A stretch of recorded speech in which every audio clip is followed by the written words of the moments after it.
Assalamualaikum warahmatullahi wabarakatuh, teman-teman. Hari ini saya akan menjelaskan tentang kondisi fisik Indonesia. Kondisi fisik Indonesia adalah pelajaran yang termuat dalam mata pelajaran Ilmu Pengetahuan Sosial atau IPS kelas 7. Tujuan pembelajaran, yakni diantaranya adalah siswa atau Anda mampu menjelaskan pengertian kondisi geologis Indonesia.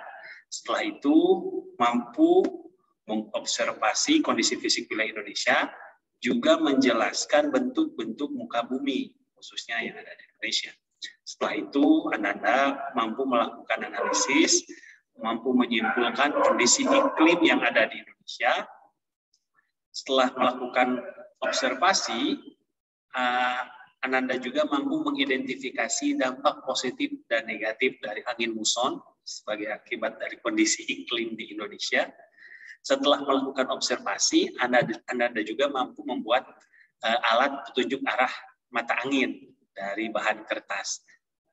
Hari ini, bagian pertama, saya akan sharing tentang kondisi geologis Indonesia. Perkenalkan, nama saya Agus Akmaluddin, atau Kang Agus, atau Kanda, atau kamu bisa menyebut saya sebagai Kang Guru. Yap, betul sekali. Akang itu sebutan untuk orang Sunda, dan guru itu memang profesi saya sebagai seorang pendidik atau guru. Pertama, kondisi geologis Indonesia. Kita mungkin belum tahu, ada yang sudah tahu, ada yang belum tahu, gitu kan.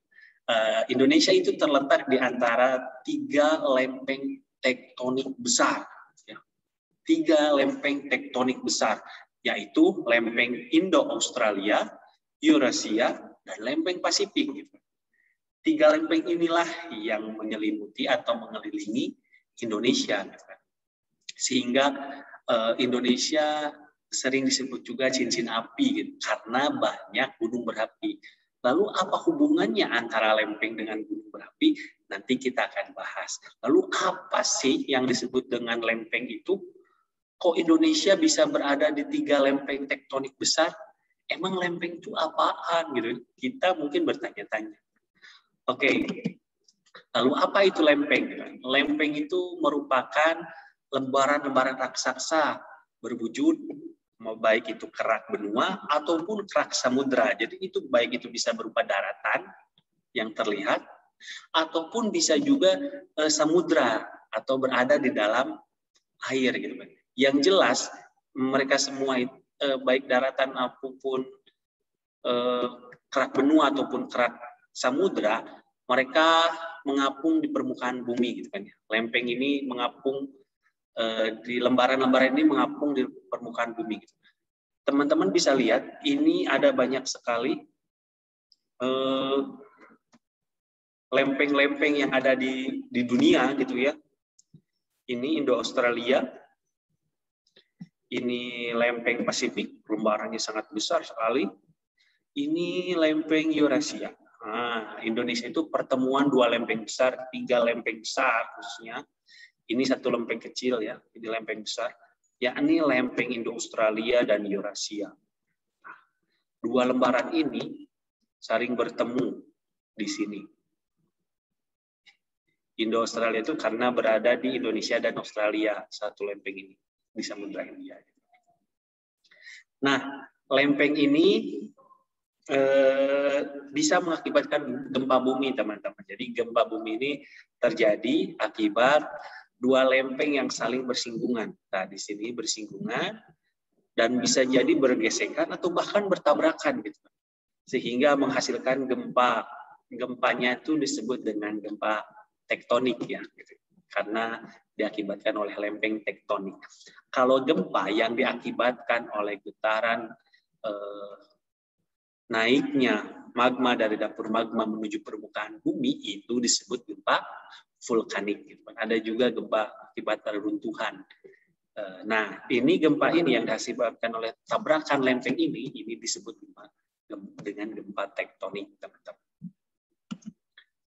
Nih, tumbukan lempeng tersebut nih kemudian membentuk rangkaian pegunungan yang banyak gitu kan. Sebagian menjadi gunung api karena nanti menghasilkan magma tadi, vulkanik itu dari kerak bumi, dari perut bumi menuju ke permukaan bumi. Di sepanjang Pulau Sumatera, Pulau Jawa, dan Nusa Tenggara, teman-teman. Ini tuh pertemuan antara dua lempeng besar, yakni lempeng Eurasia, Eropa dan Asia, dan juga lempeng ini di sebelah sini, Indo-Australia. Pertemuan ini mengakibatkan tubrukan dan menghasilkan beberapa banyak gunung berapi gitu kan, sehingga akibat dari pertemuan tiga lempeng besar, Indo-Australia, Eurasia, lempeng Pasifik, mengakibatkan Indonesia dikelilingi oleh cincin api, teman-teman. Nah, akibatnya Indonesia itu kan dikelilingi cincin api, sehingga sering terjadi gempa bumi ya, karena Indonesia itu pertemuan dari tiga lempengan tadi, sehingga mengakibatkan sering sekali terjadi gempa bumi di Indonesia gitu kan. Mungkin teman-teman juga pernah mengalaminya. Nah, di sini saya ingin berbagi tips nih bagaimana cara mengurangi risiko akibat bencana gempa bumi. Nih, ada 3 cara. Pertama, sebelum gempa bumi, saat gempa bumi, dan setelah gempa bumi. Sebelum gempa bumi, pastikan pertama, bangunan itu tahan gempa. Bangunan itu tahan gempa. Kalau terbuat dari bangunan permanen, pastikan permanen yang kokoh. Yang kedua, pastikan perabotan disimpan dalam kondisi aman, tidak mudah pecah, tidak mudah jatuh, dan lain sebagainya. Ketiga, siapkan kotak P3K center yang dilengkapi baterai di rumah, karena kita tidak pernah tahu kapan gempa ini terjadi, teman-teman. Yang keempat, pelajari jalur evakuasi pada tempat tinggal Anda. Kemana kita harus mengevakuasi diri ketika gempa terjadi. Kita harus memikirkannya sebelum gempa terjadi.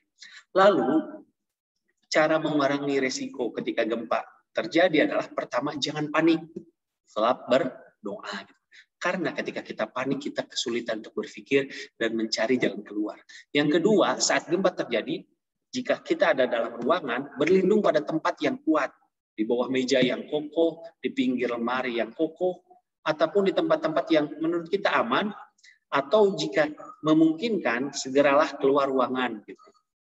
Jika memungkinkan, tapi jika tinggi jauh keluar ruangan butuh waktu, segeralah berlindung di tempat-tempat yang bisa melindungi Anda dari tertimpa oleh sesuatu. 3, jika di luar ruangan, hindari tiang listrik, pohon, atau bangunan yang mudah roboh. Selalu perhatikan kondisi di sekeliling Anda. Itu cara mengurangi resiko ketika gempa terjadi.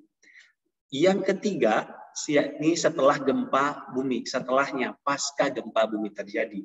Pertama, keluar dari ruangan setelah gempa terjadi. Jangan saat gempa, gitu. Karena nanti kita tidak akan berjalan dengan aman kalau ketika gempa terjadi. Dan pastikan lihat ke atas, tidak ada barang-barang yang akan roboh menimpa diri kita. Yang kedua, segera cari informasi pusat gempa. Apakah gempa ini berpotensi tsunami?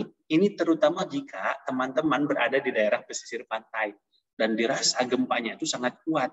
Biasanya akan disusul oleh tsunami. Maka untuk memastikannya, teman-teman harus cari ke informasi pusat gempa.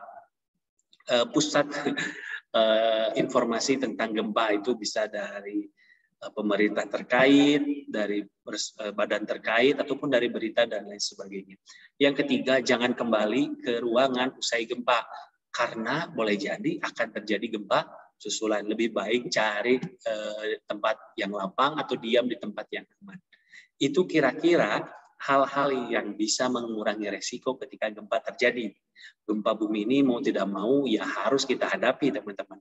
Bagaimanapun ini adalah anugerah dari kondisi geologis Indonesia, negara kita, yang berada di antara 3 lempengan besar tadi, lempeng Indo-Eurasia, lempeng Eurasia, Indo-Australia maksud saya, lempeng Eurasia, dan lempeng Asia Pasifik.